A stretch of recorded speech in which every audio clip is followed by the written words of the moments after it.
Muito bem.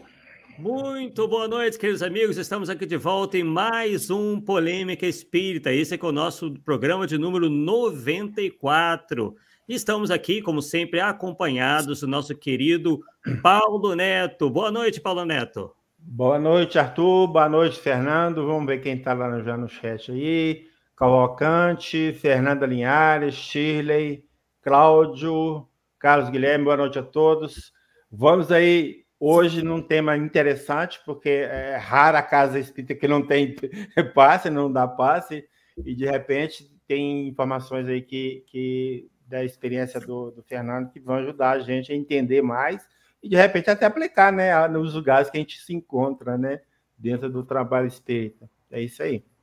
Exatamente. Então, como estamos vendo aí, o nosso convidado de hoje é o nosso querido Fernando Porto, de São Paulo, da USE. Inclusive, ele vai falar um pouco também, antes de iniciar o seu estudo sobre o passe, né? Ou os passes, que é uma questão, como bem disse o Paulo, presente, né? É uma técnica, né? Muito presente nos centros espíritas, né? Que tem origem no magnetismo e que era muito, foi muito estudada por Allan Kardec, né? O nosso Fernando Porto, que vai falar do seu trabalho, do curso, inclusive, que ele dá de passes, e para logo depois iniciar aí com sua exposição sobre as técnicas do passe. Boa noite, Fernando Porto.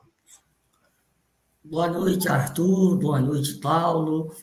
Boa noite a todos que estão nos acompanhando nesta noite aqui, pelo menos em São Paulo, mais ou menos fria, né? Mas vamos fazer com que esse encontro se torne o mais caloroso possível. Agradecer a oportunidade, a primeira vez que estou aqui com vocês, e espero poder contribuir na medida do possível com as nossas experiências. Eu faço parte da USE, que é a União das Sociedades Espíritas do Estado de São Paulo.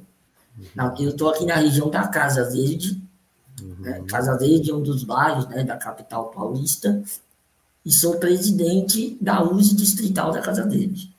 Mas também atuo nos departamentos da USE, pela Regional de São Paulo, na assessoria de doutrina, e junto ao departamento de atendimento espiritual no Centro Espírita, que é o departamento, digamos, em nível estadual. Nesse departamento, dirigido pela nossa companheira e amiga Renata, do AEC, de atendimento espiritual, uma das atividades é o passe. E junto comigo tem um colega, o Edgar Miguel, que é da região de Bauru.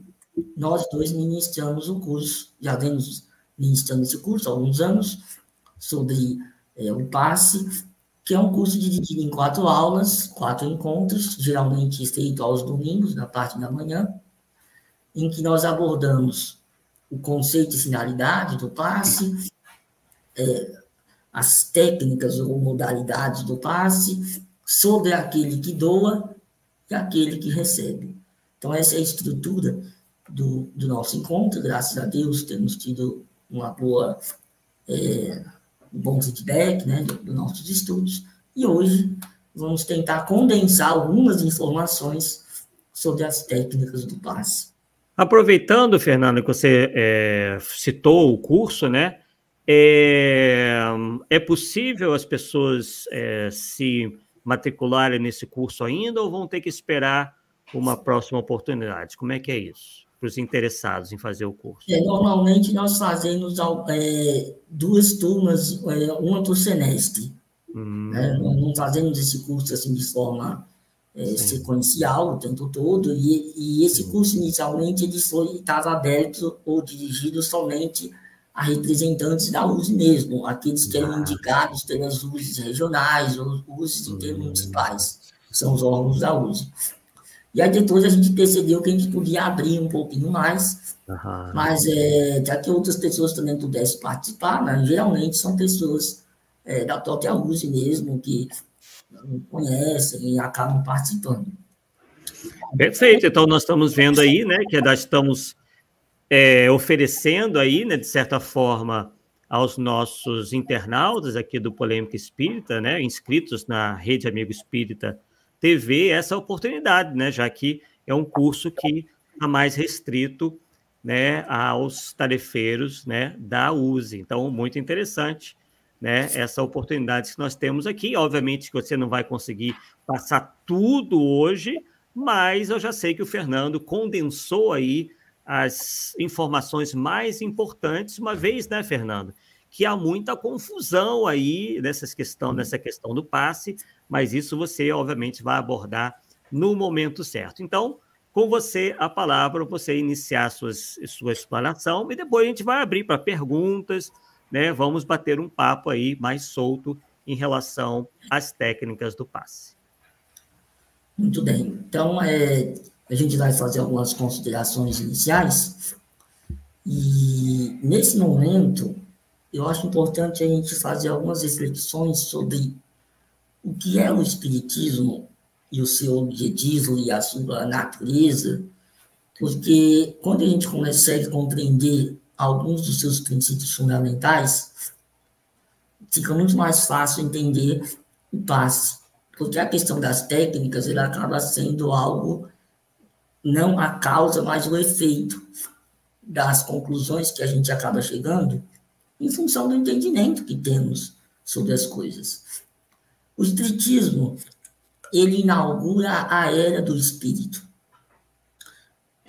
E essa Era do Espírito é um processo de evolução cujo objetivo é que cada vez mais nós nos desmaterializemos, nós cada vez mais consigamos espiritualizar a nossa vida e o nosso modo de olhar.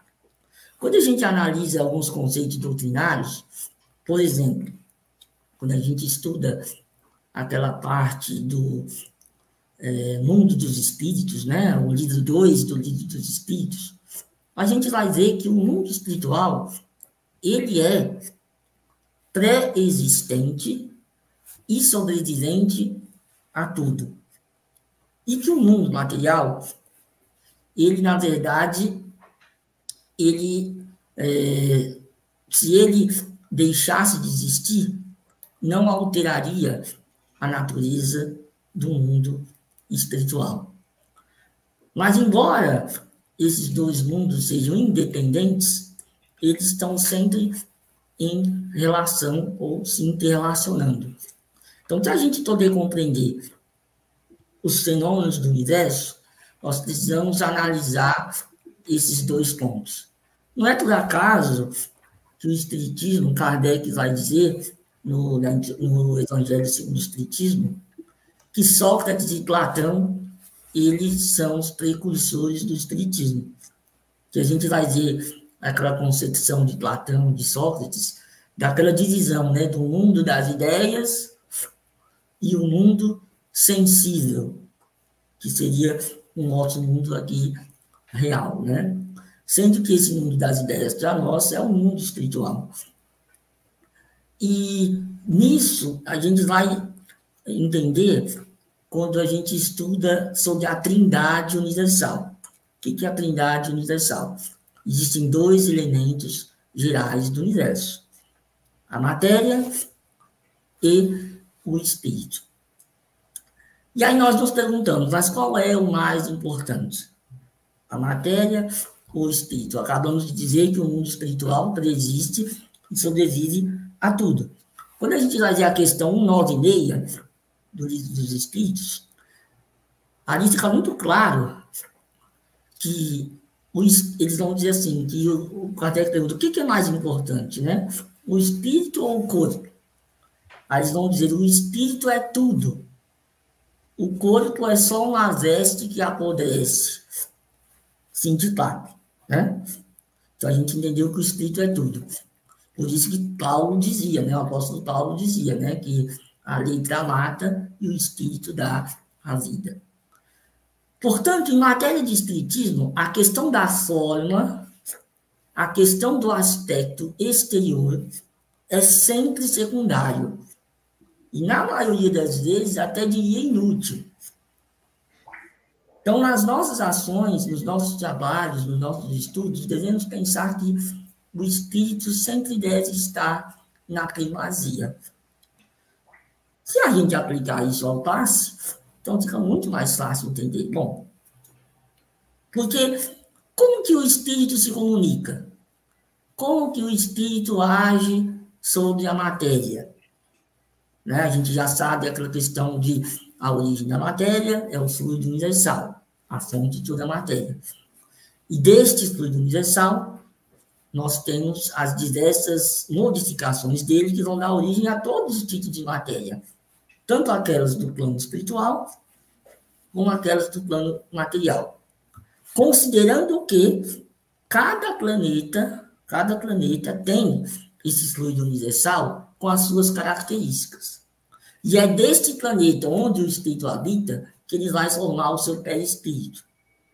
Que a alma ou o espírito nunca está descoberto.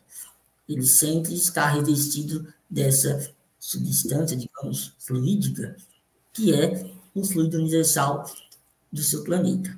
Então, analisando isso, nós vamos entender que essa importância do espírito, essa primazia do espírito, e na questão do passe, isso não pode ser diferente. Como eu estava dizendo, como que o espírito se comunica e ele age sobre a matéria? Pelo pensamento. O pensamento é para o espírito o que as mãos é para o ser humano. Então, quando o espírito está desencarnado, ele, para manipular, né, os fluidos, ele vai utilizar o seu pensamento. Agora, nós estamos encarnados. Nós deixamos de ser espíritos que estamos encarnados? Não, né? Então, nós também atuamos sobre os fluidos, inclusive do nosso perispírito, pelo nosso pensamento. Então, os nossos pensamentos e também os nossos sentimentos, porque o pensamento vai dar a forma, mas o sentimento é que vai dar a qualidade. A parte moral é que vai dar a qualidade. Então, sempre quando a gente pensar a questão do passe, existe um aspecto físico, vamos pôr entre aspas, de que a gente está falando dos fluidos, né? Algum tipo de matéria. Não sabemos o que é mais sutil que a nossa matéria, mas é um aspecto físico. E tem um aspecto moral, né? Então, um aspecto moral que altera a qualidade desses fluidos. Se o espírito manipula, né, esses fluidos pelo pensamento, como é que ficaria essas questões das técnicas? A gente já vai chegar nessas questões das técnicas. Antes disso, se vocês quiserem fazer alguma pergunta antes, porque agora eu vou explicar a diferença entre o magnetismo e o espiritismo. Fiz essa primeira explicação para mostrar alguns fundamentos. Acho que ficou claro, né? Tranquilo. Claríssimo. Vamos explicar essa questão do magnetismo e do espiritismo. Eu não falei que existe um aspecto físico do passe, entre aspas. Então, esse aspecto físico do passe está relacionado ao magnetismo. O magnetismo é uma ciência que nasceu lá com Franz Anton Mesmer, né, lá no século XVIII, e que veio antes do espiritismo. O próprio Allan Kardec, antes de ser Allan Kardec, né, ainda como rival, ele, quando estava ali na França, ele era adepto da ciência do magnetismo, uma proposta de, digamos assim, de medicina vitalista, como tem a homeopatia, por exemplo. E no magnetismo, eles já concebiam a ideia do fluido universal. Quando às vezes as pessoas, eu lembro que quando eu era muito novo, na época que eu entrei na universidade, lá dos meus 14 anos, a gente começava a estudar o livro dos espíritos. E aí você abria aqueles primeiros capítulos e começava a ler lá, princípio vital, fluido universal. E eu falava, da onde veio isso? Porque quando o livro dos espíritos já foi publicado, já era de senso comum. Porque, né, esses conceitos, essas ideias, que para nós parecem estranhas, mas que era uma linguagem comum. O termo fluido hoje, a gente não usaria no sentido que se usava naquela época, né? Porque o termo fluido, a gente sabe que ele era sempre usado em ciência quando não se tinha conhecimento da natureza de uma determinada substância. Então, eles chamavam de fluido. Fluido elétrico, fluido magnético, fluido nervoso. É uma matéria que não sabemos o que é. Então, vamos chamar de fluido. Né? Depois, a ciência foi estudando, e aí a gente sabe no que deu, né? Física quântica. Hoje tem matéria escura, energia escura, é uma loucura, né? A gente continua sem saber quase nada, né? Se sabe 4, 5% do que é o universo conhecido, digamos assim, em termos de matéria, e os outros aí, 96%, ninguém sabe o que é. Então, a ciência tem esse lado maravilhoso, né? Quanto mais perguntas respondidas, outras tantas vieram. Então, esses termos já vieram com a ciência do magnetismo. E a ciência do magnetismo, ela vai estudar uma coisa que Kardec vai chamar, ou que a gente vê nos livros da codificação, de força magnética. O que é a força magnética ou força psíquica? Força psíquica vem de psirre, ou psique, que é alma, né? Força psíquica. Digamos assim, essa força, essa capacidade de emitir os fluidos, ou o fluido, o princípio vital, né? O fluido vital. E aí os magnetizadores estudaram e eles chegaram à conclusão, existem algumas divergências entre eles, inclusive até a questão das técnicas que aí nascem com esses magnetizadores. Se você começa a estudar cada um deles, aí eu concordo com isso, não concordo com aquilo, não tem uma concordância. Por exemplo, o Barão de Todê, que era um dos muito conhecidos, inclusive Kardec era dessa escola, né, a escola naturista, né, que não tinha mais ligado a essa questão fluídica, ele não tocava nas pessoas. Ele aplicava sempre os passos à distância. Outros magnetizadores, como a Fontaine, por exemplo, ele já dizia, não, você precisa tocar nas pessoas. Então, ele sentava diante da pessoa e pegava nos polegares, e encostava os polegares nos polegares da pessoa e ficava olhando para aquela pessoa sentada diante dela. Se a gente for ver, parece até uma coisa de hipnose, né? É verdade. Eu estudei um pouco eu sou psicólogo, eu não falei, né? Estudei hipnose. Então, aí quando ele começa a descrever os fenômenos que vão acontecendo, a pessoa fecha os olhos, aí começa a parar de deglutir, aí começa a ter a insensibilidade, são coisas dos fenômenos hipnóticos, né? E aí ele ficava sentado diante da pessoa, segurando nos polegares, até que a pessoa fechasse os olhos, e aí só depois que ele começava a aplicar os passes, começando da cabeça, né? Aqueles passes no sentido longitudinal, para que a pessoa fosse desenvolvendo esses efeitos aí que eles queriam atingir. Então, essa ciência do magnetismo animal, como assim se for chamada, ela descobriu que existia esse fluido e também descobriu que esse fluido ele é ativado pela vontade do magnetizador. Então, o magnetizador ele precisa usar a sua vontade para, digamos, que esse fluido seja transmitido e envolva o magnetizado, e aí os fenômenos possam acontecer. Eles descobriram aí o sonambulismo, né? E os sonâmbulos, eles ajudavam os magnetizadores fazendo o diagnóstico das doenças e tantas outras coisas que eles descobriram ali. A dupla vista, fenômenos que a gente vê, né, naquele capítulo de emancipação da alma, eram todos fenômenos que já tinham sido descobertos na ciência do magnetismo. Por isso que Kardec vai dizer na Revista Espírita, de 1858, que o magnetismo e o espiritismo são ciências irmãs. Então, nesse magnetismo, a gente tem aquilo que a gente pode chamar de um magnetismo humano, animal, que é do encarnado, certo? Do encarnado. E com esse magnetismo se descobriu que existem fenômenos da alma, como o sonambulismo e tantos outros. Bom, aí chega o espiritismo e ele vai acrescentar aquilo que é o magnetismo espiritual. que é o magnetismo vindo dos espíritos.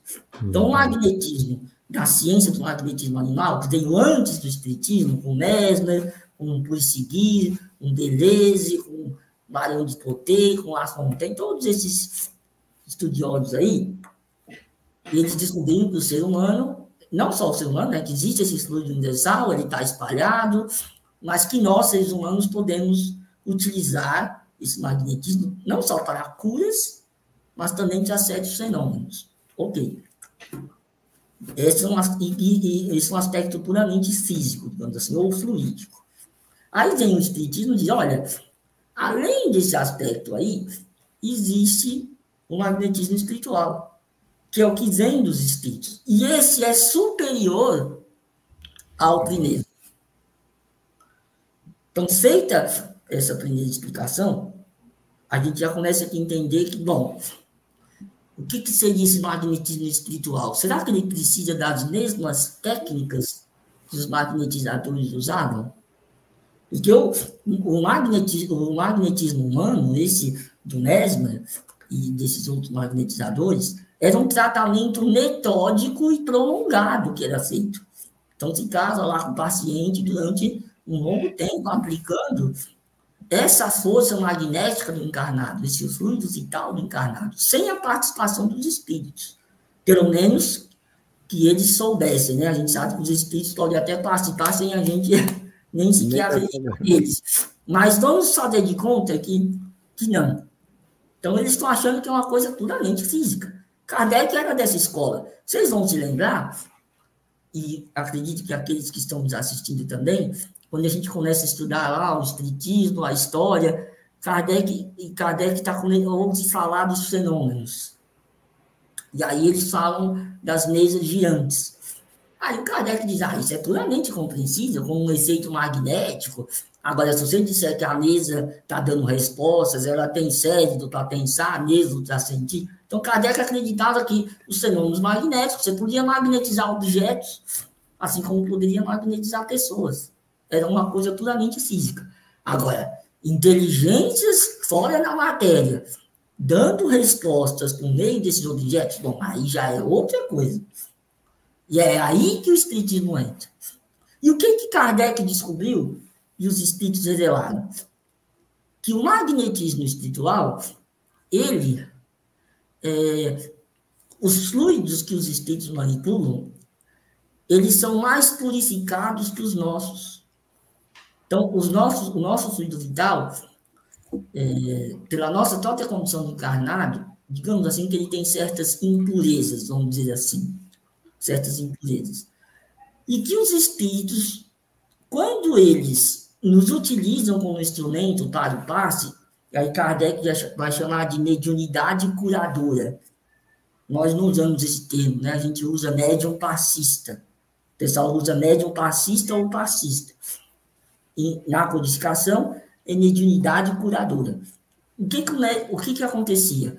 O espírito, ele envolvia o encarnado, fazendo com que aumentasse a sua vontade, a sua capacidade de emissão do seu próprio fluido, mas antes ele é como se ele desse um banho do seu fluido espiritual, e aquele fluido que é dado no passe é uma combinação do fluido encarnado do fluido dos espíritos. E esse fluido dos espíritos, por ser mais purificado, ele corrige ele dá certas qualidades, digamos, ele corrige certas impurezas do nosso fluido. Por isso que o médium curador conseguia obter resultados sem precisar fazer aqueles tratamentos de longo curso e sem precisar técnicas. Longitudinal, transversal, circular, não. Bastava o quê? A imposição de mãos. E às vezes nem isso, né? Porque tem, tem uma citação aqui no Evangelho segundo o Espiritismo, olha que interessante. No capítulo 28, que ele diz o seguinte, para poder explicar melhor a diferença entre o magnetismo e o espiritismo, né? ele vai dizer, a par da medicação ordinária, ou seja, colocando à parte a medicação da ciência, os remédios, né? Nós temos o magnetismo, que nos dá a conhecer o poder da ação fluídica. Então, o magnetismo nos deu o conhecimento da ação fluídica. E o espiritismo nos revela outra força poderosa. Qual é? A da mediunidade curadora e a influência da prece. Então, nós temos 3 níveis aqui. No nível inferior, nós temos o magnetismo animal, a ação fluídica, a força magnética do encarnado, que tem o seu poder, a sua capacidade. Se a pessoa tiver essa força magnética, porque ele vai dizer que é orgânica, é uma questão orgânica, tá? A força magnética há pessoas que têm mais fluido para doação e outros que têm menos. Ponto final. Então, isso não depende da minha vontade. Mas na mediunidade curadora, os espíritos, eles vão se aproveitar daquilo que nós temos para oferecer, aumentar nossa vontade e melhorar a qualidade do nosso fluido e até direcioná-lo. Essa é a diferença. Então, o segundo nível é esse, da mediunidade curadora, e o nível superior é a prece. A prece é o mais poderoso influxo magnético que nós temos. Então, às vezes, as pessoas pensam assim, bom, não tem passista, não tem ninguém para dar passe, e agora? Acabou, né? Mas tem a prece, gente. A prece é o influxo magnético mais poderoso. Eles vão ensinar isso. Desde que a prece seja... Aí tem 2 condições. 2 condições. A primeira, aquele que faz a prece precisa ter um coração sincero e puro. Quanto mais elevado é o espírito, mais a sua capacidade de prece será, né? Mais êxito a sua prece será. Isso considerando a prece individual. E se for uma prece coletiva? Se são várias pessoas, né? O pessoal chama de passe coletivo. O que Kardec vai dizer? Ele vai dizer o seguinte, que é necessário que haja a homogeneidade de pensamento. 3 pessoas, ele vai dizer, né? 3 pessoas unidas no mesmo pensamento e no mesmo objetivo vão ter mais resultado e êxito do que 100 pessoas que cada um está pensando no seu propósito egoisticamente. Então, para que o passe coletivo funcione, e acho que isso que talvez falte, essas explicações, é necessário que aquele que está conduzindo o passe explique, primeiro, o que é o passe, e consiga harmonizar o grupo no mesmo objetivo. Não sei se vocês já prestaram atenção, vocês que assistem muitas palestras e também dão palestras em vários lugares, aí termina a palestra, aí começa a parte da vibração. E aí, geralmente, a pessoa que conduz a vibração diz assim, agora mentalizem aquilo que vocês vieram buscar nessa casa. Já ouviram isso? Sim. Quando eles falam isso, o que ele fez?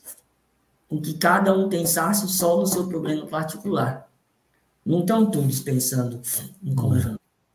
E não é assim que o cristianismo primitivo fazia.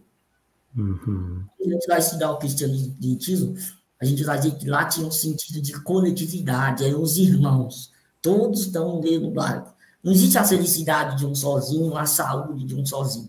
É lógico que a nossa cultura é mais individualista, tem uma outra mentalidade, né? Mas eu estou só querendo dar esse exemplo para a gente entender como funciona o processo. Então, o objetivo de um passo coletivo seria todos pensarem pelo grupo, em prol de todos, e não só do seu problema que veio buscar ali. Porque isso perde a força da prece coletiva. Até agora, tudo bem? Querem fazer alguma pergunta? Temos meio.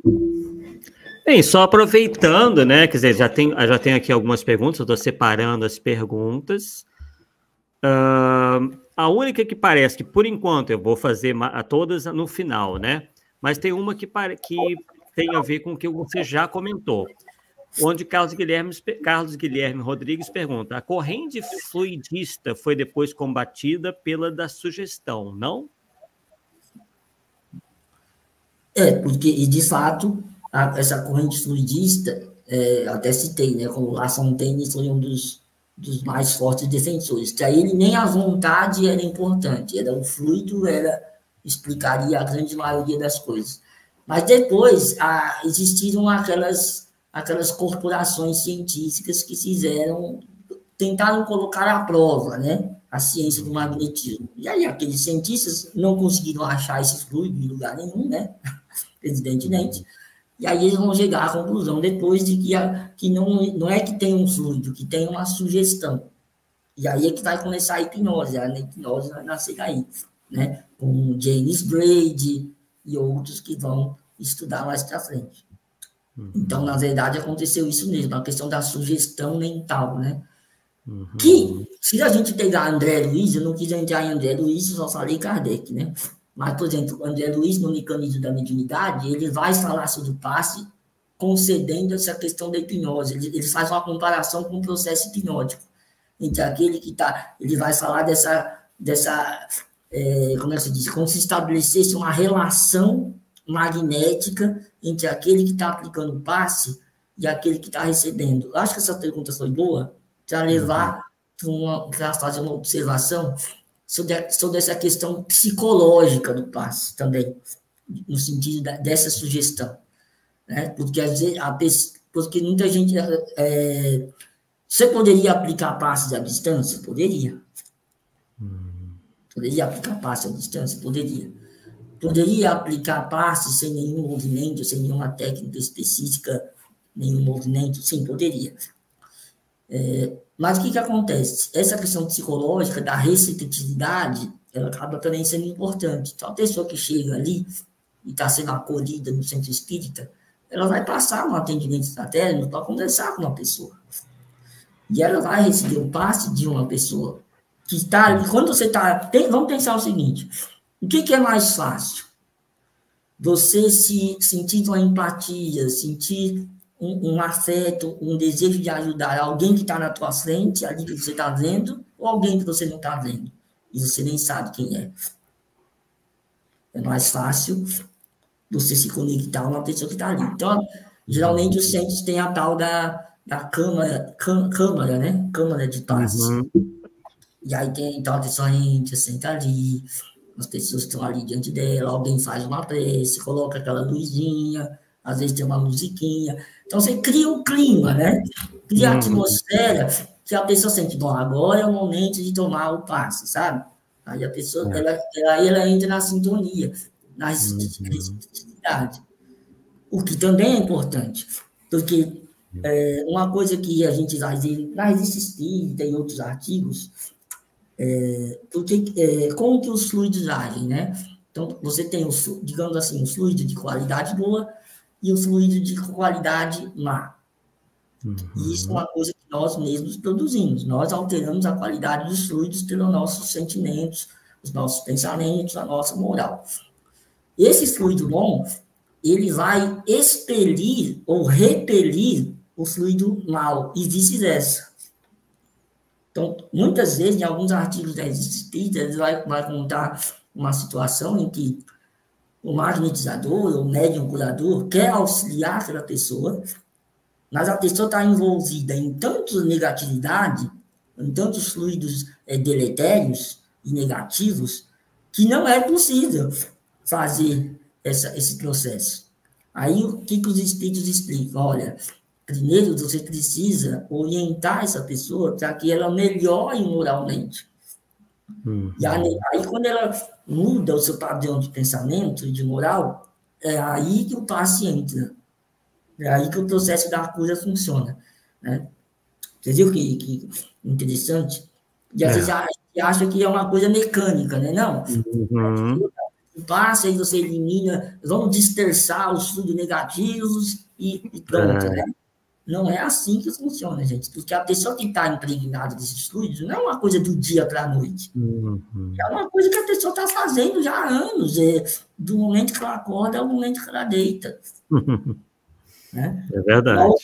uma outra coisa também que Kardec fala em relação à questão das curas, né? Hoje a gente tem um certo receio de usar o termo cura, por isso que a gente não usa médium curador, ou tratamento de cura, porque é como se você estivesse prometendo um resultado. E a verdadeira cura, primeiro que o espiritismo, o objetivo não é curar cósmicos, né? Não é curar o cósmico, pelo menos não é o seu objetivo principal, mas a cura da alma que demanda uma transformação moral, tanto no sentido do desenvolvimento das virtudes, como também no sentido de resistir ao mal, de corrigir as imperfeições. São duas coisas, né? A virtude são dois mecanismos. Você resiste ao mal, corrige o mal, e você desenvolve o bem. Tem que fazer as duas coisas ao mesmo tempo. Trocar o pneu com o carro andando. Por isso que é difícil, né? Por isso que é difícil. As pessoas falam, nossa, é tão difícil a tal reforma íntima. Eu não gosto muito dessa expressão reforma íntima. Não sei. Também não. Também não. Parece que você está rebocando o espírito, né? Você vai pegar aqui, fazer uma reforma, né? Como se verdade. Você fazer uma coisa superficial. Eu não gosto muito dessa expressão reforma íntima. Mas tudo bem, eu não me apego muito com palavras, não. Tem gente que é mais chata do que eu. É verdade. Porque o Kardec, ele fala transformação. Vocês querem dizer a diferença entre reforma e transformação? O que é a reforma? A reforma é você, por exemplo, já tem uma casa. Reformar, você não vai mudar as bases dessa casa, vai? Não, você vai dar só uma mudança por cima do que já existe. Transformação não é isso. Vamos pensar na lagarta que se transforma em borboleta. Um exemplo ótimo. Nossa, a borboleta parece ser uma outra coisa, não parece? Ela era lagarta, mas agora ela é borboleta, parece ser uma outra coisa. Então, a transformação nos faz ser algo realmente muito diferente do que nós éramos. Não que isso mude a essência, né? A essência da alma ela é imutável. A essência é imutável. O que muda é a sua qualidade ou seu amadurecimento. É o processo que muda. É como a semente, né? O reino de Deus é o exemplo da semente. Na semente tem o potencial da árvore, mas precisa uma série de situações para que a árvore aconteça e produza os frutos. Eu costumo usar essa analogia de que cada um de nós é uma árvore. Todos somos árvores, mas nós seríamos cada um tipo de árvore diferente. E cada um tem o seu tempo, né, de frutificar e de crescer. E a gente quer mudar os outros porque a gente acha que os outros são da mesma árvore que a nossa, mesmo não é, né? Então a gente quer que o outro se corrija, faça as coisas como a gente faz, pense como a gente pensa, acredite no que a gente acredita, haja do jeito que nós agimos. E não é assim que funciona. Não é assim que funciona. A diversidade, a unidade na diversidade é uma lei universal. Ou seja, a criação ela é única, mas ao mesmo tempo ela é diversa, ela tem uma diversidade. E aí que está a beleza da criação de Deus, né? Tem toda essa variedade de possibilidades.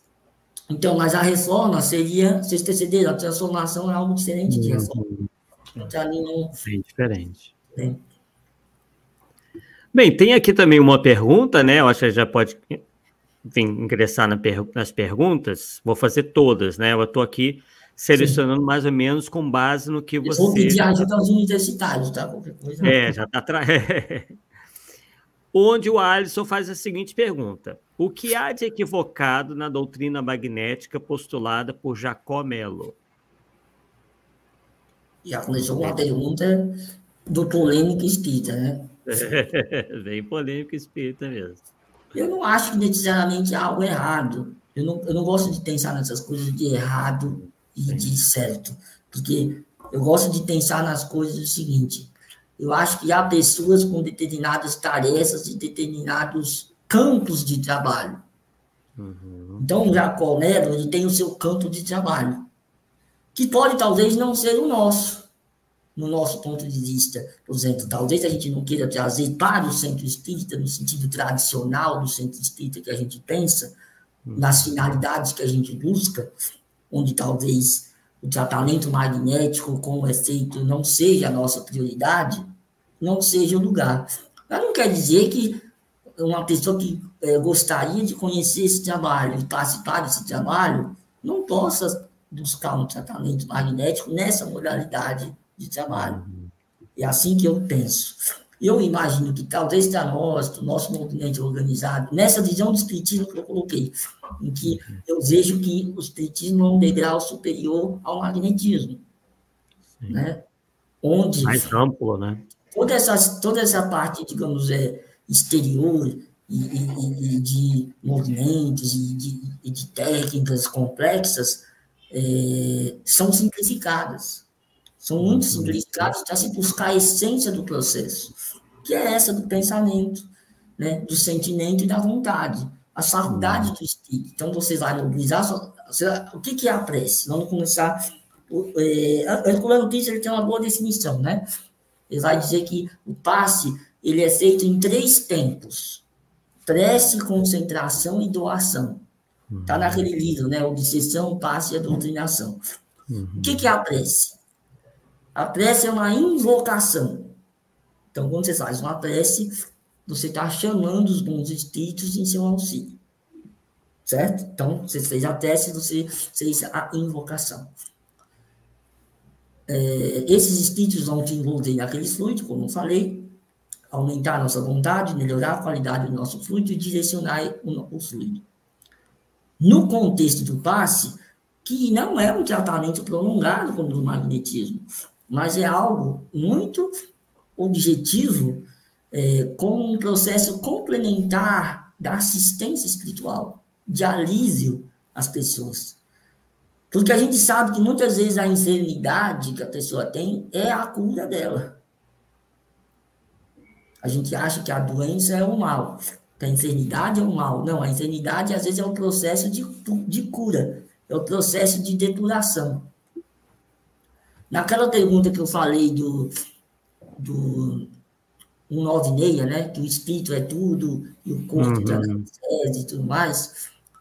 não que o espiritismo considere a matéria uma coisa negativa. Sim. Isso já seria uma visão gnóstica, né? O espiritismo não é gnosticismo, vamos deixar isso muito claro. A matéria é importante, o corpo, cuidar do corpo do espírito, né? Tem até aquele texto, não vamos sacrificar o nosso corpo, não vamos imolar o nosso corpo, vamos usá-lo e cuidar para que ele nos ofereça o máximo possível de oportunidade na encarnação. Mas, em relação ao espírito, evidentemente, o corpo nada é. Fazendo essa hierarquia, digamos assim, né? Então, se a gente pensar nesse aspecto, a gente vai ver que o espiritismo, ele vai estar focado nessa cura interior. E que, muitas vezes, a prova, ela é importante e necessária, né? A insanidade, as dificuldades materiais, são provas que podem ter sido escolhidas no plano espiritual, e são aquelas situações que a gente mesmo cria, que eu acredito que é a maioria. O pessoal acha que tudo é do passado, né? Aí você faz uma análise, eu que sou psicólogo, aí você começa a fazer lá a análise. Aí a pessoa vai dizendo, nossa, mas fui eu que fiz tudo isso. Pois é, então... Porque você pode dizer, o marido sente culpa da esposa, a esposa sente culpa do marido. Ou os filhos são os culpados de tudo. Ninguém nunca é responsável por nada. Aí, quando você começa a terapia, aí você vai dizendo, e você? O que você tem a dizer, né? Já falou do seu marido, da esposa, do cachorro, do gato, dos filhos. E onde você entra nessa equação dessa história? Eu? Aí a pessoa percebe que não se conhece, que é reativa, ou seja, que ela não age, ela reage às situações. E aí começa o autoconhecimento, e a pessoa percebendo. E quando uma pessoa dentro de um ambiente ela se transforma, se modifica, todo o ambiente se transforma. Isso é uma coisa muito importante. Então o espiritismo tem essa visão muito mais sutil. Talvez isso não agrade a muita gente, porque as pessoas querem soluções, às vezes, rápidas, só que é como a multidão diante de Jesus. Queremos o pão e os peixes, né? Os pães e os peixes, não queremos saber de mais nada. Queremos a cura da lepra, a cura da cegueira, da paralisia. Mas Jesus já dizia, né? Vai, não peques mais, até que não aconteça coisas piores. E esse é o lado que o Espiritismo vai bater. Os sofrimentos, eles podem ser excelentes se nós passarmos por eles com a resignação e com, digamos, sem murmurações, né? Sem as queixas, sem as lamentações. Daí aquelas duas palavrinhas, né? Obediência e resignação, que estão no Evangelho. Obediência é o consentimento da razão, e a resignação é o consentimento do coração. Então, por que eu obedeço a Deus? Por que eu sigo as leis de Deus? É porque Deus mandou e se eu não fizer, vou ser castigado? Não, porque o Espiritismo é outra percepção. Não, eu faço porque eu entendo o processo. Eu sei por que eu preciso fazer as coisas. Da mesma forma, a resignação, essa aceitação, não é um conformismo, mas é uma condição de paz interior diante daquilo que nós entendemos ser um aprendizado. E isso muda tudo, né? Agora, Deus nos enviou a medicina para nos ajudar, a anestesia para beneficiar o paciente. Não vamos usar, então, o magnetismo ou o passe, se podemos usá-lo para aliviar as dores? Lógico que vamos. Agora, não talvez colocá-lo à frente de outras questões que nos parecem mais relevantes. Sem dúvida. Inclusive, aproveitando, a Estela Luz tem aqui uma pergunta. Muitos centros só dão passes dispersivos, né? Acabou saindo ali errado, dispersivos, porque tem medo que, através do passe, possam ampliar negativamente algum problema. Esse procedimento é usado também para crianças. Isso procede? Essa é uma pergunta bem ampla. Primeiro, poderíamos nos perguntar se devemos dar passe em crianças. Já daria uma palestra, né? Porque eu, pelo menos, lendo lá do meu querido centro no Augusto, que é o centro onde eu me formei, já tem discussões sobre isso feias ali, sobre essa questão de visões, né? Se você vai dar passe em criança, será que você está condicionando aquela criança a ter que receber o passe, sendo que ela nem sabe que aquilo significa, e ela já se condiciona a ter que se receber como se fosse uma bênção, né? De um sacerdote, que a gente tem os atavismos que a gente traz, culturais, né? Por outro lado, não podemos negar que há situações de crianças que podem trazer certos desequilíbrios, que chegam à casa espírita até obsidiadas, né? Casos complexos que a gente sabe que existem. Então, precisamos ter uma reflexão. Lá no nosso curso que eu faço, o pessoal brinca porque as pessoas fazem perguntas e a minha resposta muitas vezes é sim e não. Como assim sim e não? E aí eu mostro o lado do sim e o lado do não. Ou muitas vezes eu digo depende, né? Primeiro, ele está concedendo o passe dispersivo. O passe dispersivo seriam aqueles movimentos que supostamente eliminariam os fluidos negativos, né? A gente já viu que essa questão ela é controversa, porque o eliminar os fluidos negativos, na verdade, não são os movimentos das mãos que vão repelir os movimentos negativos, mas é a qualidade do fluido do médium passista, né, combinado com o espírito, que vai repelir esse fluido negativo, ou que vai expulsar esse fluido negativo que a pessoa está envolvida. Sendo que a espiritualidade sempre respeita o livre-arbítrio da pessoa. Porque qual é o motivo que a pessoa está envolvida naquele fluido negativo? Vamos pensar nisso. Às vezes ela é uma pessoa que está assoberbada pelos seus problemas, pelas suas dificuldades, né, passando uma série de provações. Essa é uma situação. E a outra pessoa que é viciosa e que deliberadamente provoca aquela condição? Não tem o tal do merecimento que a gente tanto fala? É outra palavrinha também que eu não sei se vocês gostam, né? Eu ponho sempre um aspas. Por que eu ponho aspas? Porque diante de Deus, quem é que tem merecimento de alguma coisa? Né? Olha, o próprio Jesus disse, né, quando o jovem rico fala, bom mestre, ele diz, por que me chamais bom? Bom, só pai. Bom somente o Pai. Se Jesus está dizendo isso, por que a gente vai achar que a gente tem mérito para alguma coisa? Muito embora a lei do mérito, a gente sabe que existe.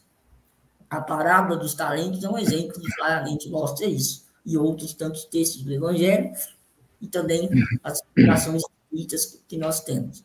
Mas não devemos levar isso ao pé da letra, porque eu acredito que a misericórdia ela sempre vem antes da justiça.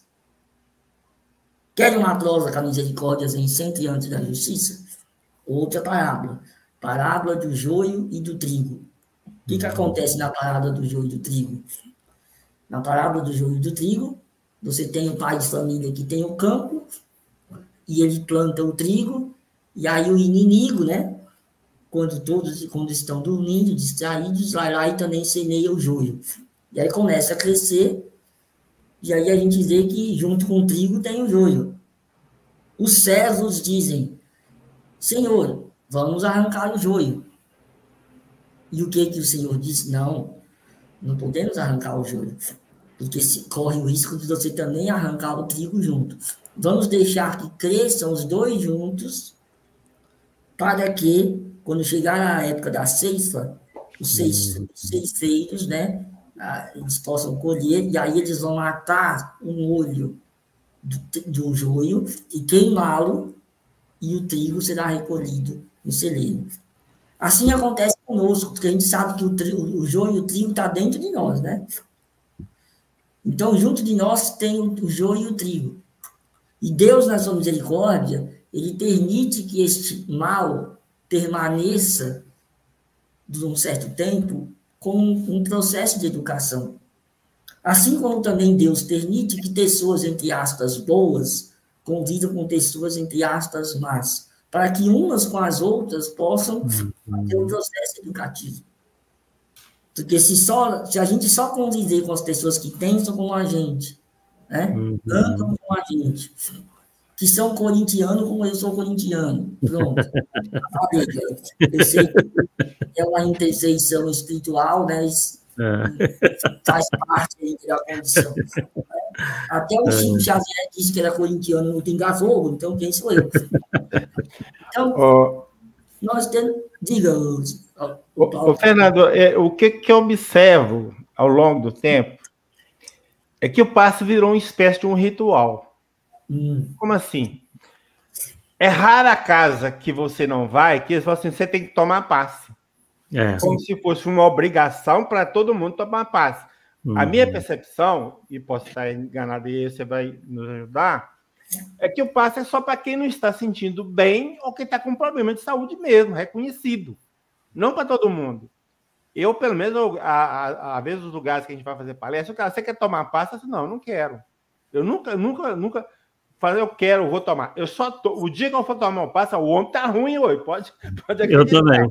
Porque o não normal, cara, sem chance. Então, esse ritual, não acho que está prejudicando até o efeito do passe ou não? Não sei.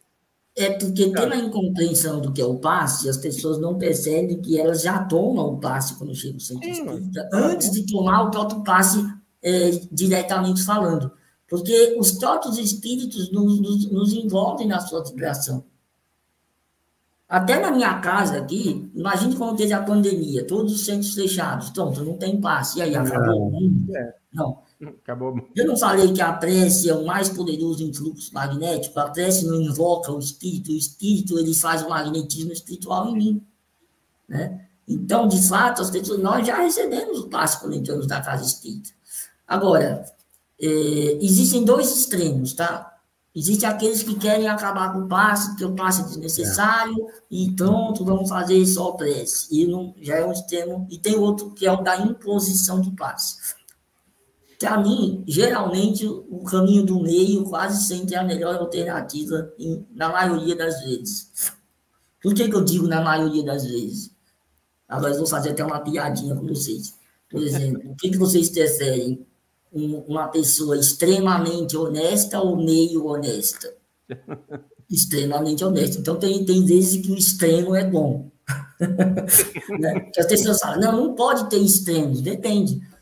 Né? Depende o que é o amor ágape incondicional? É o amor extremo, no qual eu esqueço de mim mesmo pelo outro. É ruim? Não, é maravilhoso. Então, vamos achar que o extremo é sempre ruim, né? Mas, nesse caso, eu diria que é preciso o equilíbrio. Concordo que deve sempre, de tempos em tempos, os condutores explicarem o que é o passe, qual a sua finalidade, e colocarem que a pessoa é livre para tomar ou não um passe, mas vão dispor daquele trabalho, daquela condição. Principalmente aquelas pessoas que passam, que vêm para a assistência espiritual, que passam no atendimento fraterno, que essa pessoa já está numa condição que ela está buscando um alívio maior. Mas nas palestras públicas normais, né, é de se questionar, talvez, esse hábito que é um condicionamento sem uma devida reflexão. Maravilha. Inclusive, a Fernanda Linhares fez um comentário acerca da pergunta anterior, quando ela disse: como é pelo pensamento, não há necessidade desses floreios de passes, dispersivo, longitudinal, horizontal. Então, eu aproveito, né, para perguntar para o Fernando o que ele acha, afinal, né, dessas técnicas, né, que vem se espalhando por aí já há um bom tempo, né, de passe dispersivo, longitudinal, horizontal, etc. Se a gente for pegar Emmanuel, sem pegar a codificação, ele já vai dizer, né, no Consolador, se eu não me engano, que o passe é uma força psíquica e espiritual e que a técnica a ser aplicada é aquela que mais lhe dê conveniência a quem está aplicando, né, e que o contato físico é desnecessário. Eu acho que é uma boa conceituação. Por quê? Porque o que acontece muitas vezes com essas técnicas? Qual que é a essência do passe? A gente falou. A vontade, lá, os espíritos vão dizer que é o desejo ardente de fazer o bem, né? O sentimento sincero de fraternidade e o desejo ardente de fazer o bem. É isso que vai mobilizar você no passe. Se a gente fica muito preocupado com os movimentos que a gente está fazendo, para mim é muito difícil eu conseguir, ao mesmo tempo que eu estou fazendo todos aqueles movimentos, conseguir me pensar na pessoa que está na minha frente e nesse sentimento que eu preciso ter. Então, às vezes, essas técnicas, elas acabam se transformando numa muleta que tira a qualidade do autopasse, ou dificulta a qualidade do autopasse. Então, é nesse sentido que a gente questiona. Não que essas técnicas possam ter alguma eficiência, principalmente daquele que tem a força magnética. Principalmente a pessoa que é dotada dessa força magnética. O problema é que a gente muitas vezes não sabe, né, fazer essas distinções, não tem esse autoconhecimento. Tem médiuns passistas que têm certas percepções, certas sensações que ele identifica isso. Tem outros que não identificam. Diz, inclusive, um dos textos, que quando a pessoa não tem a força magnética, ela deve depender totalmente da ação dos espíritos. A sua participação é quase que ínfima no processo do passe. Ela é só um veículo mesmo do passe. Dela mesmo, pouco ela oferece, em termos fluidicamente falando. Uma coisa que a gente fala até brincando lá no nosso curso é o seguinte, que em matéria de passe, a grande maioria de nós, em relação ao que os espíritos podem fazer, nós somos dispensáveis. Mas nós não estamos dispensados do trabalho. É aí que está a diferença. Aliás, quase em tudo, né? Quando a gente lê o Novo Testamento, os textos, muitas vezes eles vão dizer, né? Eu não tenho nada para te dar. Ouro e prata eu não tenho para te dar. Mas isso, né, que Jesus me concede dar, eu te dou. Levanta-te e anda. Olha lá, né? Então, quer dizer, de nós mesmos, o que nós temos? Mas se eu sou sincero no meu trabalho, se eu realmente tenho uma fé verdadeira, no sentido não de acreditar em coisas, mas a fé que o Espiritismo ensina, que essa fidelidade em relação a Deus, de fato, as coisas podem acontecer. se for o merecimento da pessoa, se for o momento certo, se os meus fluidos, se eu for um bom veículo naquele momento, né? Então, tudo isso leva em consideração. Inclusive, posso falar? Aí você entra geralmente a Câmara de Passe tem mais de um passista. Sim. Aí você entra lá, já tem outra pessoa, você senta perto do Arthur e outro senta para me dar passe. O Arthur só impõe a mão e eu gesticulo para lá, gesticulo para cá e tal. O cara que está lá com o Arthur, o que vai pensar? O passe do Arthur não vale nada, o passe do Paulo que é bom, cara. Então você tem que É por isso que alguns centros espíritas adotaram o passe padronizado. Por que adotaram o passe padronizado? Para evitar isso aí. Porque eu fico pensando, né? Eu chego lá, não conheço nada. Aí falo, para o outro aqui do lado, é uma verdadeira, né? E eu aqui só naquela coisa que está meio fraquinho esse passe, né? Assim, um pouco assustado. Então, essa padronização acaba sendo um meio que os centros espíritas utilizam para tentar chegar num acordo ali. Isso aí. Mas eu queria falar sobre essa questão do pensamento, da pergunta da Fernanda, aliás, da Xará, através de uma definição da Revista Espírita, Revista Espírita, 1865. Inclusive, é muito interessante esse artigo da Revista Espírita, 1865, em Kardec ele faz uma explicação em que ele fala o seguinte, olha, que às vezes a gente acha que o passe é uma coisa tão simples, né? Porque o Herculano Pires diz que é tão simples que basta doar, que seja simplório, né?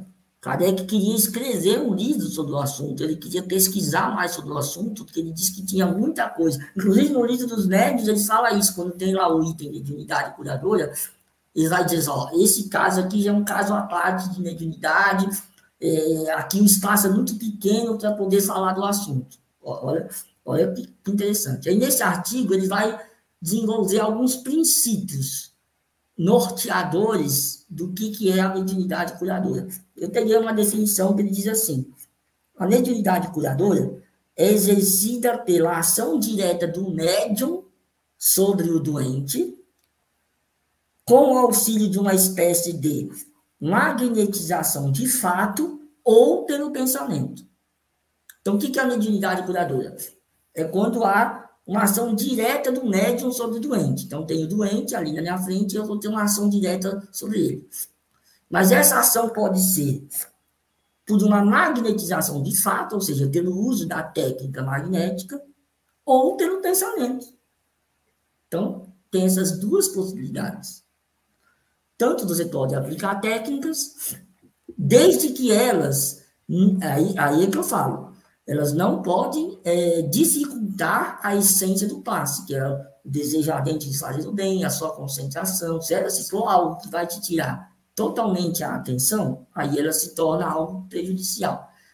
Mas não vamos também condenar qualquer movimentozinho que uma pessoa faz como se fosse uma coisa antidoutrinária, uma prática estranha, né? A gente precisa ter um pouco de compreensão e tolerância, porque, como eu mesmo expliquei, às vezes as padronizações foram criadas por causa dessa panaceia toda que existia, né? Mas, à medida que a gente for amadurecendo e entendendo mais as coisas, eu creio que no futuro, cada vez mais, a gente vai dispensando coisas exteriores e vamos fortalecendo o aspecto interior da coisa. E esse pensamento ele pode ser à distância também. Daí existe o trabalho do passe à distância e da irradiação do pensamento. O que dificulta para mim a questão só do pensamento?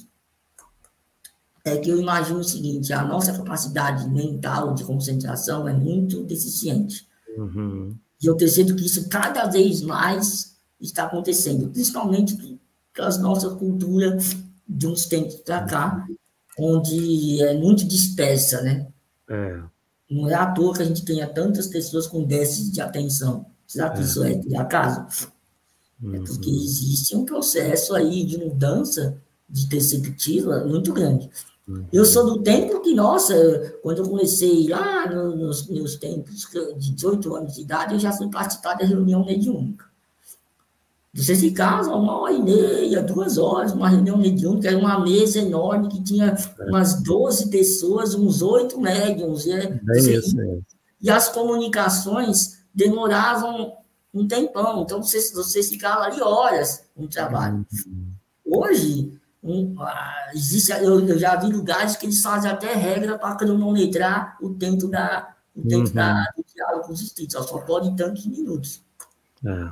E os dialogadores são treinados a dialogar com o espírito dentro daqueles minutos. Não vou discutir se é certo ou errado, mas só mostrando como é uma mudança de paradigma, né? Em relação às coisas.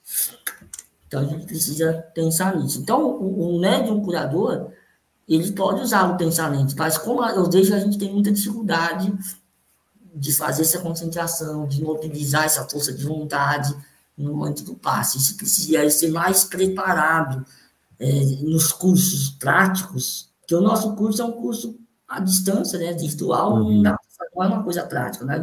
Na parte prática, de se exercitar mais a concentração das pessoas, esses exercícios de concentração, para facilitar a pessoa. Porque imagina, a pessoa chega no centro espírita, correndo do trabalho, teve aquele dia todo complicado, agora vamos dar o passe, aí senta, as pessoas fazem uma prece ali de 30 segundos, pronto, já está pronto para dar o passe. Será que é mágica? A gente se ilude. Os espíritos vão fazer todo o trabalho com nós. Essa é a realidade. A gente acha que está fazendo algo. Na verdade, nós é que estamos sendo mais auxiliados. Outra coisa do que auxiliando alguém. É verdade. Tem até uma pergunta do Alisson que mais ou menos, acredito, tem a ver com o da Fernanda, né, o comentário da Fernanda, na realidade, porque a gente sabe da influência, né, que houve de alguns indivíduos com tendência orientalista. Sim. E eles acreditavam, né, que adotando esses tipos de passe, eles estariam justamente alcançando isso que eles chamaram de chakras. E aí o Alisson perguntou, o que tem de mito e verdade nos chakras? Olha, antes de a gente fazer essa live, a gente tinha conversado de um dia falar sobre o termo chakras, né? Porque sabia que isso aqui abre um leque gigantesco. Se que você quiser, pode deixar para aquele nosso outro momento. Não, podemos até deixar, mas eu não vou deixar o Alisson sem, pelo menos, né, um vislumbre de alguma coisa. Primeiro, a gente precisaria fazer um estudo do que significam os chakras.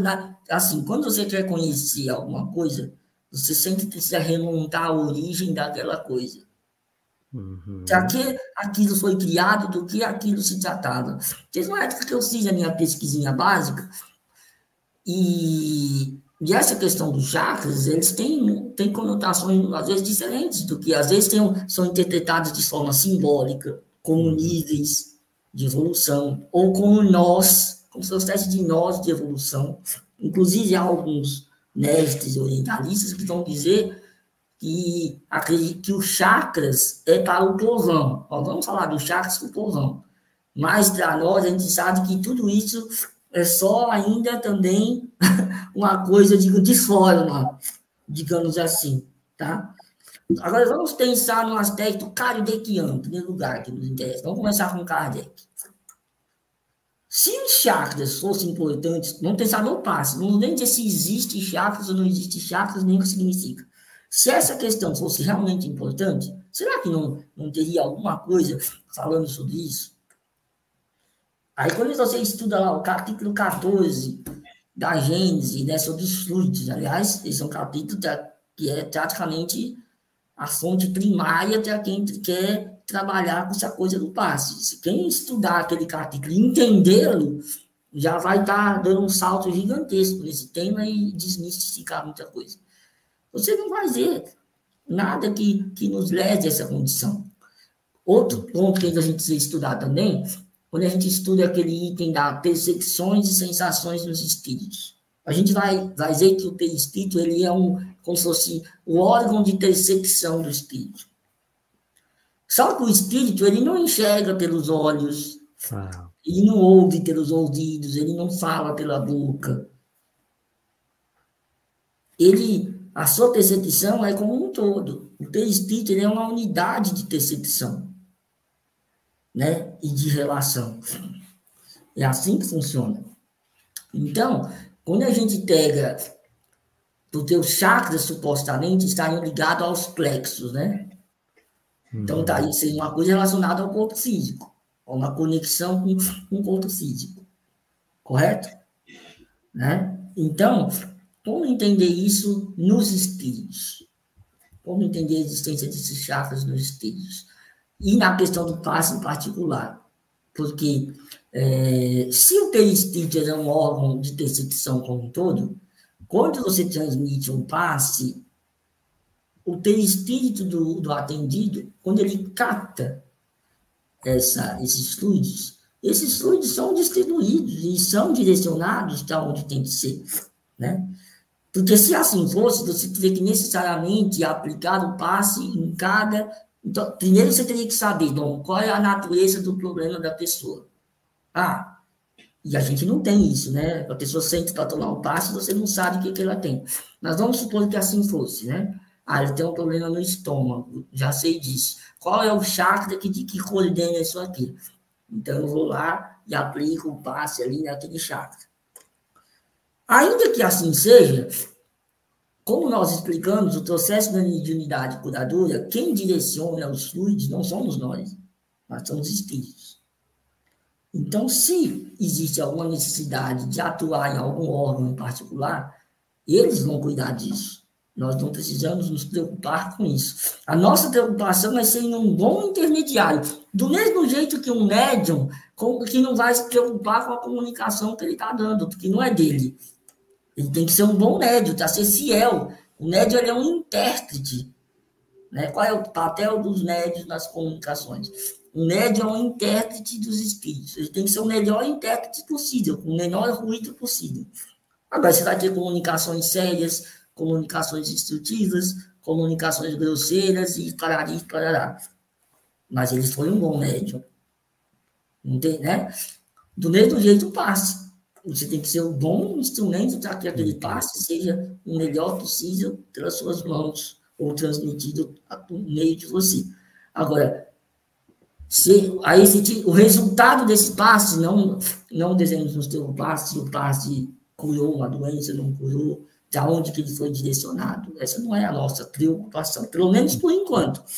Até que a gente tenha meio, de talvez científicos no futuro, de conseguir identificar esses fluidos e ver como eles funcionam, até lá, a gente se torna uma coisa que vai nos atrapalhar do que ajudar. Não sei se vocês concordam comigo ou não. E tem uma outra coisa, primeiro que o termo chakra é um termo que já é uma terminologia fora da nossa terminologia. O espiritismo é uma ciência, gente. É a ciência que estuda a natureza, origem, destino de espíritos e suas relações com o mundo corporal.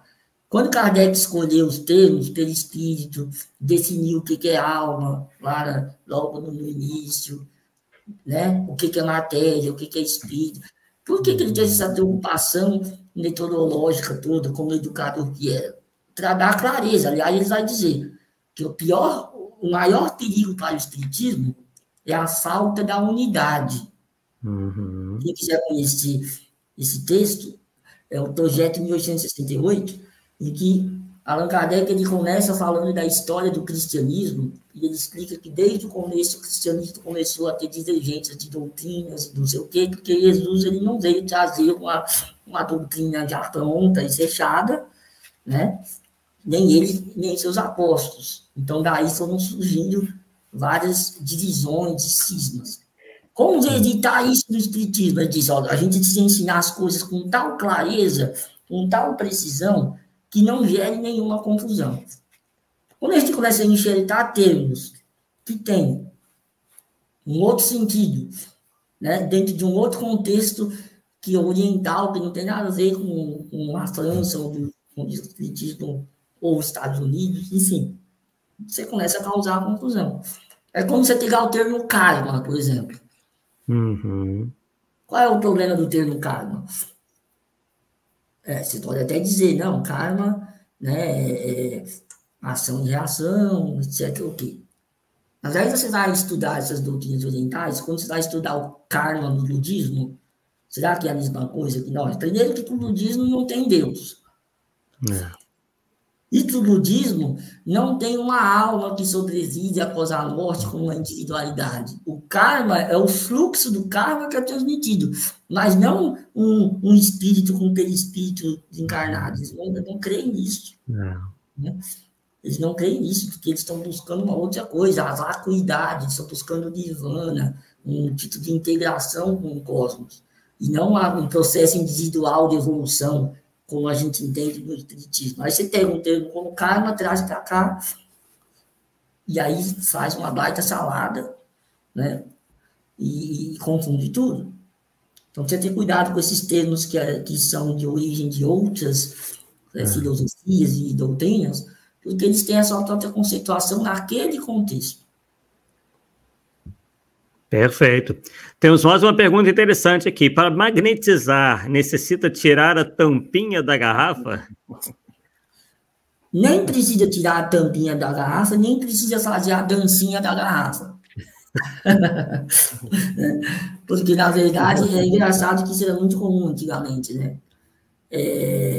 Inclusive, a gente vê em alguns lugares que aplica o passe, aquela coisa de você tem que levantar as mãos, né, para captar o fluido, você levanta as mãos, capta o fluido, aí você transmite o fluido, tem várias, né, dessas ideias. Não, porque a gente sabe que os fluidos, eles são de uma natureza eterizada que atravessa a nossa matéria, né? Os espíritos com seus perispíritos, eles atravessam qualquer parede, o fogo, qualquer coisa, não tem um obstáculo material que impeça a sua passagem. Então, isso são crenças que a gente tem, a gente acaba adquirindo, vai passando de uma pessoa para outra, sem reflexão alguma e acaba ficando daquele jeito. Mas, doutrinariamente, não tem fundamento. Perfeito. Penúltima de hoje. Já que o encarnado não contribui sempre de maneira importante, ele poderia ser dispensável, ou seja, um passe puramente dos espíritos? Essa é uma pergunta muito boa, inclusive a gente até comentou, né? Nós somos dispensáveis, mas não dispensados. Por quê? Porque hoje eu sou o aprendiz e amanhã eu vou ser o mestre. Então, nós todos temos que começar de algum lugar. E o nosso lugar onde nós começamos é aqui, exercitando, né, o passe. Para quando a gente for desencarnado, a gente também vai aplicar o passe. Tá? Pô, você já exercitava lá na Terra, né? Então agora você já tem alguns. Você não já está partindo do zero.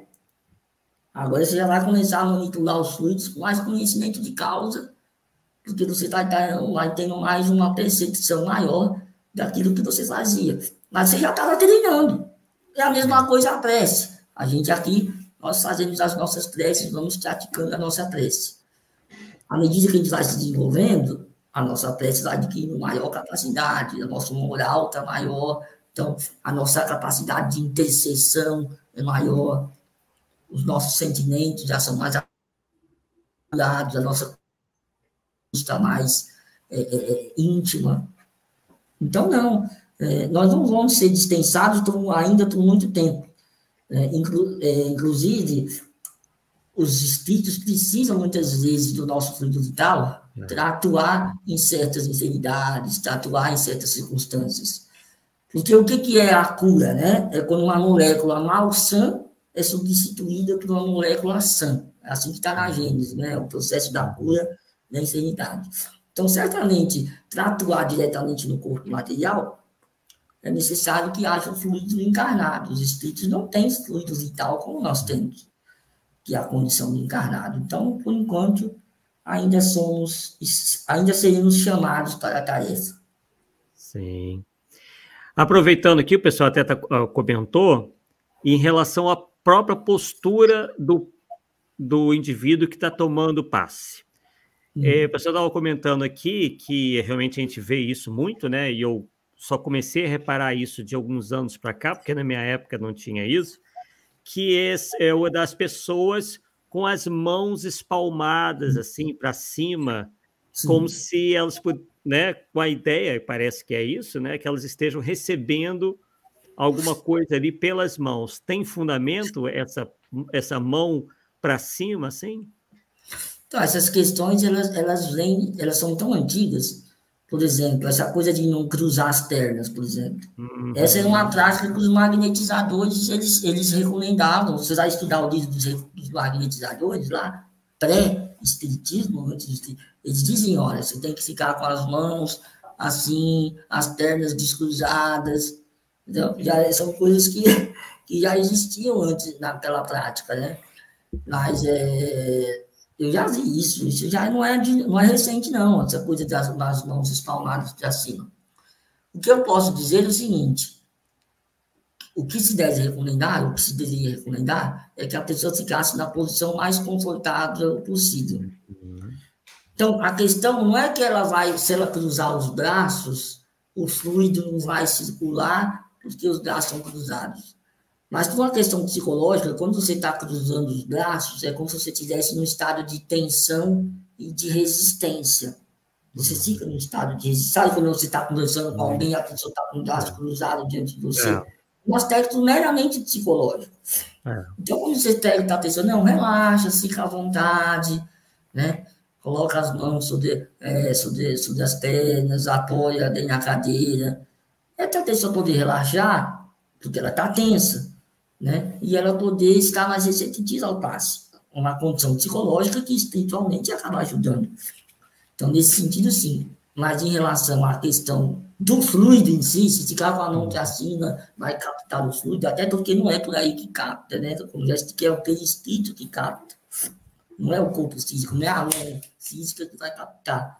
Mas nós todos temos, Kardec ensina, o Espiritismo ensina, uma atmosfera fluídica circulante, que são, digamos, que as vibrações, os pensamentos nossos estão nos envolvendo, né? A nossa atmosfera fluídica nos envolve. O nosso perispírito, ele não fica preso no corpo como dentro de uma caixa, um pássaro dentro de uma gaiola.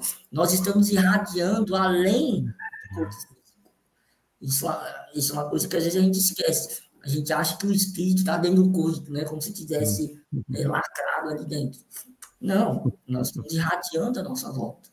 Às vezes o espírito pode até estar do lado do corpo, né? Se eu dou uma desdobradinha lá, o espírito dá uma afastadinha ali, né? Então, tem gente que na hora do passe até dá uma... nessa afastadinha ele dá uma... Então, quer dizer, não é por aí. E outra também questão de que em alguns lugares, também, pelo que eu observo de tendência orientalista, que mandam as pessoas tirar relógio, aliança, corrente, objetos metálicos, cinto. E aí, como interpretar isso daí?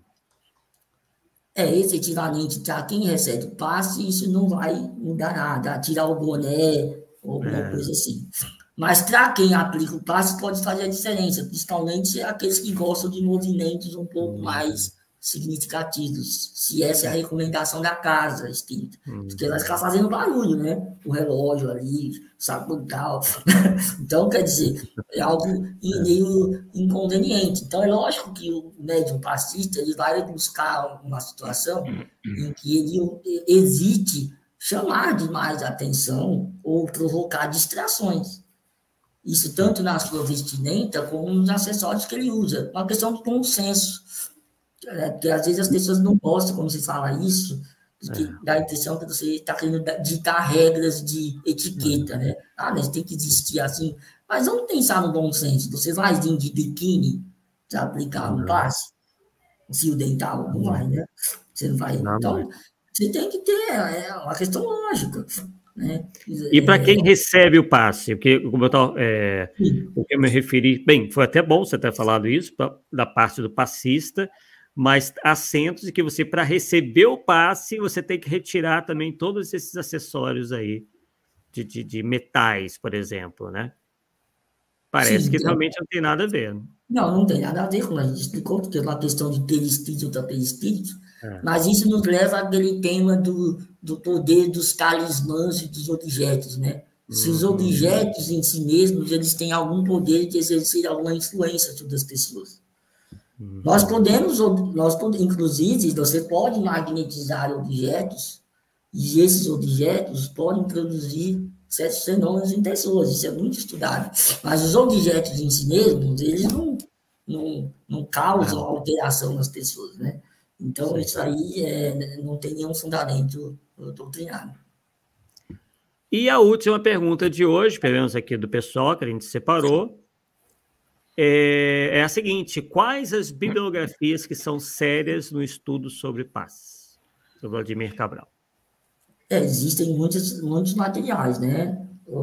Primeiro, as obras da codificação são absolutamente indispensáveis. Em particular, é importante entender bem essa segunda parte do Livro dos Espíritos, o Livro dos Médiuns, né? O estudo sobre como se dá a ação dos espíritos sobre a matéria, essa parte dos títulos de mediunidade, em particular da mediunidade curadora. Na Revista Espírita tem vários artigos, né, como esse que eu falei, inclusive eu tenho aqui uma bibliografia, não sei se vocês podem passar para as pessoas depois, se alguém quiser receber, não sei se vocês têm os contatos das pessoas, mas tem existe uma pesquisa assim, que a gente faz colhendo várias citações em várias obras da Revista Espírita, da Gênesis e tal, né? Existem os materiais também oficiais da Federação Espírita Brasileira, né? Atendimento pelo passe, tem aquele do projeto Manuel Filomeno de Miranda, né? Terapia pelos passes, tem várias apostilas. Certo. Todas essas apostilas, você vai ter alguns senões em alguma coisa, mas eu sou daquele que procuro valorizar o esforço das pessoas e aqui quem conhece bem a codificação vai saber fazer o crivo de identificar essas particularidades e colocar de lado. Mas, de regra geral, boa parte desses materiais que são produzidos, né, como esse que eu falei, do atendimento pelo passe, da Federação Espírita Brasileira, tem também o do Conselho Federativo Nacional, que é orientação, né, para o atendimento espiritual do Centro Espírita, que é um manual que vai conter as orientações das diversas atividades dessa área. Essa área ela trata da recepção, do diálogo fraterno, né, da explanação, do que eles chamam de explanação evangélica, né, que seria aquela palestra da assistência espiritual, o passe e o trabalho de radiações, preces e radiações à distância. Então, todas essas atividades compõem essa área chamada de atendimento espiritual no Centro Espírita. E nesse material, nesse livro de orientação, contém um capítulo sobre o passe, que também vai ter as explicações. Então, basicamente, são os materiais mais conhecidos que vocês podem estar utilizando. Maravilha, perfeito. E a Fernanda está perguntando aqui, se você tem algum canal, um blog, alguma coisa assim. Canal só na boca mesmo, canal eu sou meio, não tenho, assim, tranquilo. Tenho só o WhatsApp, né, se depois quiserem disponibilizar, se alguém quiser fazer alguma pergunta, mas eu não tenho página no Instagram, nem Facebook, não uso há muito tempo. Certo, né? tranquilo. Mas acho que até poderia ter, né, mas normalmente não. Não, mas o pessoal está tendo aqui um ótimo retorno, né? Está dando aqui um ótimo retorno sobre esse estudo. E como, inclusive, a gente já tinha comentado, né? O Fernando ia fazer esse estudo da parte, né? Dessas duas primeiras partes. E vai ficar, né? A gente vai marcar aí uma data boa para ele retornar, para ele explorar essa segunda parte. Eu posso voltar na próxima vez para falar das outras duas partes. Aí eu vou responder aquelas perguntas. Pode comer carne ou não pode comer carne? Essa pergunta sempre tem. Aliás, a questão da carne. Podemos comer a carne dos animais? Aí já vai. Aí já sabemos o leque e tantas outras, né? Pode beber, pode fumar, você pode deixar aplicar passe quem tem algum vício, como funciona? Então, são duas perguntas aí.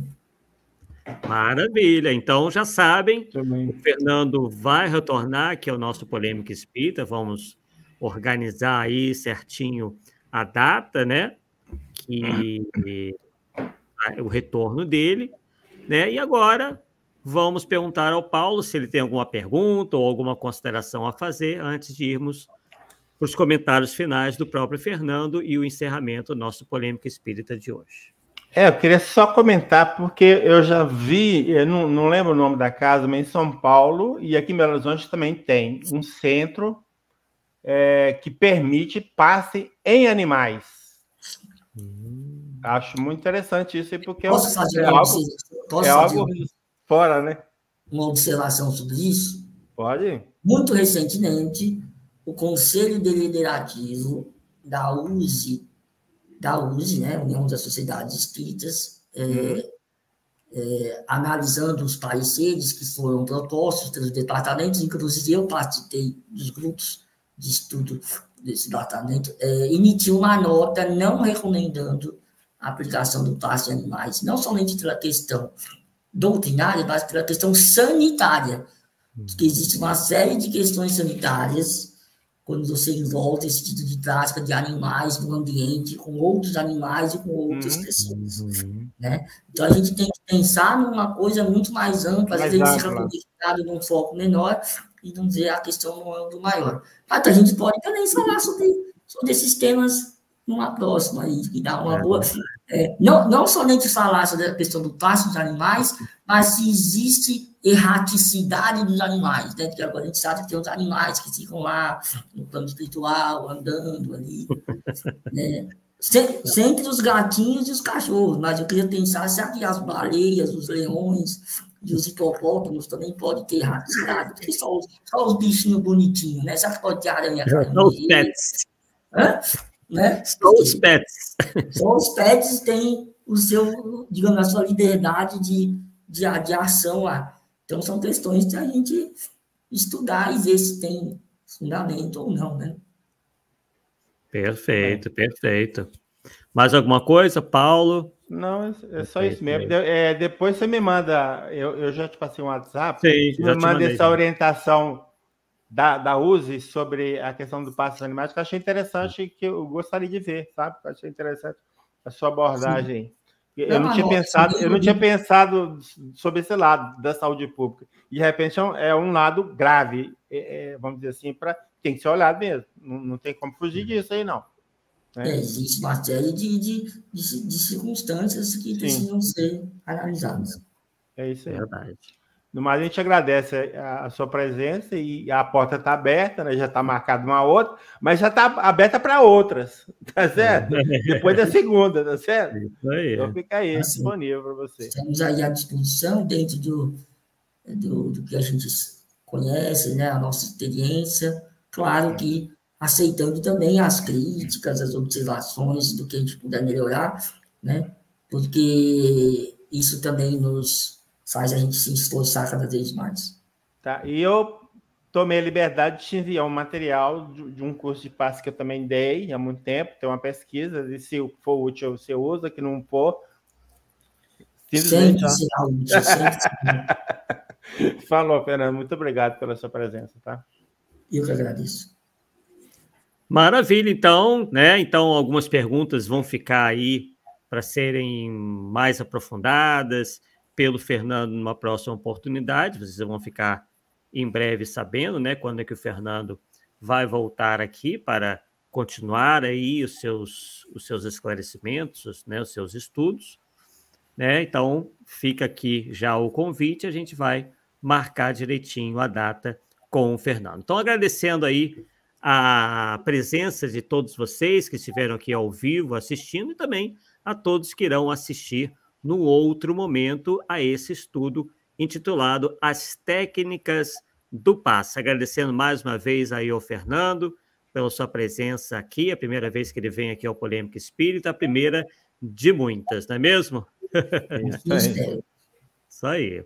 Então, desejamos um bom feriado, né? Amanhã, feriado nacional, a todos que descansem, que aproveitem, né, da melhor maneira possível. E estaremos de volta daqui a 2 quartas-feiras em mais um Polêmica Espírita, pessoal. Até lá. Até lá, Forte gente. abraço. Falou. Tchau, tchau. Tchau, tchau.